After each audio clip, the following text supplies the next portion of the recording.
Washington. The U.S. knew in July that thousands of Haitians were heading to the U.S. border, but a failure to share intelligence and an internal debate over whether to increase deportations left immigration officials ill-equipped to handle the 28,000 who converged on a Texas bridge last month. The officials said the Department of Homeland Security has acknowledged the failures internally and has made them part of its discussions to be better prepared for any future. Two of the officials said that the debate over starting deportations before the migrant surge in Del Rio, Texas, was a political battle between progressives and others at DHS, and that the progressives won, delaying deportation flights. Customs and Border Protection, Immigration and Customs Enforcement, or ICE, and DHS Office of Intelligence and Analysis all had information as far back as July that indicated that large groups of Haitians were making their way north from South and Central America to the U.S. border, the three officials said.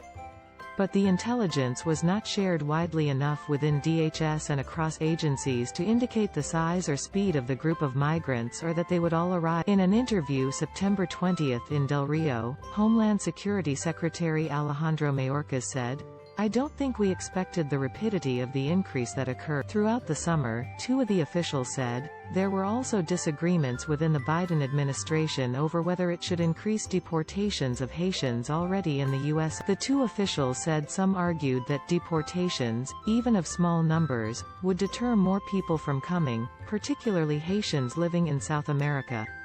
Others maintained that it would be inhumane to send Haitians back to a country in turmoil after the assassination of its president and, on August 14, a 7.2 magnitude earthquake. Ultimately, the Biden administration opted not to ramp up deportations, and it then halted all deportation flights to the impoverished island country shortly after the earthquake.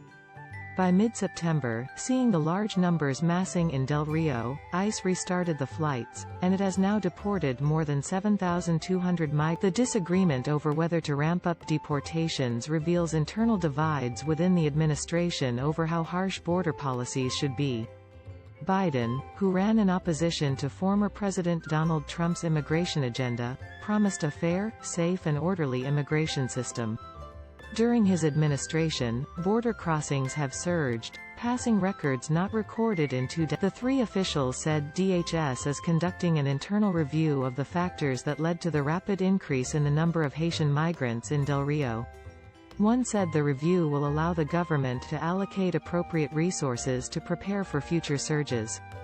More than 20,000 Haitians are already in northern Colombia and thousands more are in Panama who may soon decide to move. DHS spokeswoman Marcia Espinoza said in a statement that the department's humanitarian and operational response to the situation in Del Rio was swift, immediately deploying personnel, basic services, food and drinking water, clothing, transportation, and medical. In coordination with partners across the federal government, the department assesses the operational need for removal and expulsion flights daily, Espinoza said.